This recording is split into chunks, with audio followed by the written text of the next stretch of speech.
ولی من فکر میکنم دست ایران پره.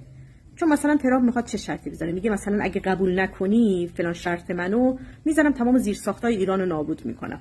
ایران چی میگه؟ میگه زحمت نکشید، ما قبلا این کار کردیم، شما برو یه فکر دیگه ای بکن. یک مرد بی پول و حتی یک مرد عیاش میتونه یک روزی اصلاح شه، پولدار شه و به مرد زندگی تبدیل بشه.